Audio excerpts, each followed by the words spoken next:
In Austin, some vintage Tiger Woods, and how about Kevin Durant going nuts in the Western Conference Finals? I'm Brent Carney, but let's start with a national championship. Texas has a new national champion. The men's golf team beating Alabama in match play to win the program's third national title. Its first one since the days of Ben Crenshaw and Tom Kite back in 1972.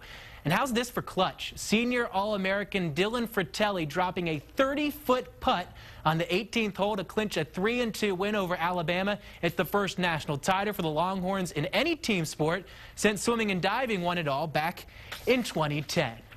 Well, after 50 days without a loss and 20 straight wins, the Spurs return from their two-game trip to Oklahoma City, now squarely in the middle of a battle in the Western Conference Finals.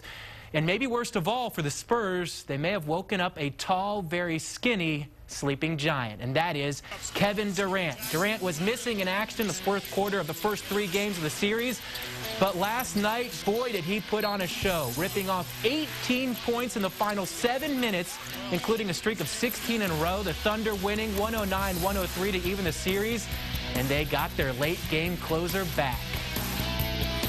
I just want to be calm and composed, poised in those situations, and make the right basketball play. You know, there's times where I need to pass to my teammates, and there's times where I need to score.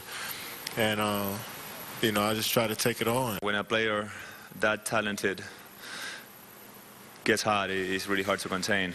We try different things, and it didn't work. He was great. You know, we tried to do a couple of different things, but his play was better than anything we did defensively, that's for sure. He finished it off in fine fashion. Monday night, the series shifts back to San Antonio for Game 5. So aside from a change in geography, how do the Spurs regain their nasty? The offensive issues from Game 3 were redeemed and fixed for the most part in Game 4. Turnovers down from 21 to 10. The focus now is on D and on players playing a full game, something Pop doesn't think happened in 2 games in Oklahoma City. We shot 50%. We didn't turn the ball over. We didn't get as many assists, but, I mean, we scored. Now it would be important to make some stops, too, because we shot 50, which should be enough for us, but they shot 56. We only played 3 quarters in both these games here. We haven't played the second quarters. First, third, and fourth quarters, we've competed and played, but for whatever reason, the second quarters have been really bad for us. Game 4 in the East, Paul Pierce in the Boston Celtics, along with his man Rajon Rondo, trying to get one from Miami. Pierce out of the corner, 3-ball. Here we go. This is LeBron James saying, I'm just more athletic than maybe anyone else in the world. Up high and throwing it down on the out-of-bounds pass. Now, LeBron would have a chance to win the game in regulation. Passes out of a triple team. Udonis Haslem would miss the shot. We're in overtime right now, and the Celtics clinging to a lead, 92-91. Pierce and LeBron both fouled out. The NCAA baseball field of 64 is quickly being whittled down to 16, with regionals opening all over the country, including 3 this weekend in Texas. But of course, for the first time since 1998, the Longhorns aren't included in any of them. Texas failing to make the field. They were at the mercy of the selection committee after losing their first 2 in the Big 12 tournament, and the committee not deeming the Longhorns worthy. Texas was hit by, the injury bug all season, and just kind of a snake-bitten year. They couldn't really catch a break. Now they have to try to begin to pick up the pieces. I think you do have to really do a thorough examination of what went wrong here, how it got into this position, how we got here. This is a championship program. We can't change that watermark. We're expected, and rightfully so, to live up to that. We have fallen way short. It's definitely a good wake-up call. You don't want this feeling again, and we're going to do whatever it takes for it not to happen again. It's one of those things that gives us a lot of motivation to come out next year a lot harder in the fall. I mean, we worked hard as a team the whole entire year, and it's just, it's really tough just not to make the playoffs.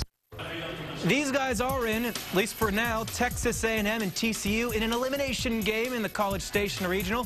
TCU with a 2-0 lead in the third, but Tyler Nyquin with a hard-hit ball to right center. 2 runs scored to tie the game up. To the bottom half of the inning, TCU up. Derek Odell going deep. A solo project to right that regains the lead, and TCU would pour it on from there and never get it back. They win 10-2. A&M's season and their days playing baseball in the Big 12 are over. To the Waco Regional, Baylor and Oral Roberts in another elimination game. No score in the first. Jose Trevino with the RBI single into left. Logan Dominicinco scores. Golden Eagles up 1-0. They have their Logan. Baylor, they have 1-2. Logan Vick coming up with the big hit in the third. Opposite field, that scores 2. Vic's out at second, but the damage is done. The runs are across the plate. The Bears win. They also win tonight against Dallas Baptist, 9-2, the final. Elsewhere in the Houston Regional, the host is toast. Rice eliminated by Sam Houston State. The Bearcats win 4-1. The Owls, one of several 1 seeds around the nation to get eliminated today. It's state tournament week in high school baseball. Games beginning Thursday at the Dish and Dell Diamond. A pair of teams will bring the Central Texas flavor. In 4A, it's Lake Travis heading to state in baseball for the first time in school history. The Cavs taking down Bernie Champion in 2 games to advance in the regional finals, 9-1. And in extra innings, Gerald gets it done. They'll represent in 2A, the Cougars beating Hallettsville 6-5 yesterday in 8 innings to get the job done. So the schedule plays out this week. Gerald will face Elkhart in a 2A semifinal Wednesday. First pitch, 7 o'clock at Dell Diamond. Lake Travis gets Claiborne Thursday in the 4A semis, also at 7, also at Dell Diamond. All right, it's break time. Coming up, some visitors in Austin this week bringing some extra star power to town. Roy Oswalt coming back with the Rangers, beginning on the comeback trail with the Round Rock Express, and Michael Phelps in the pool at UT, timing out for his Olympic run. It's only 2 months away. That's coming up.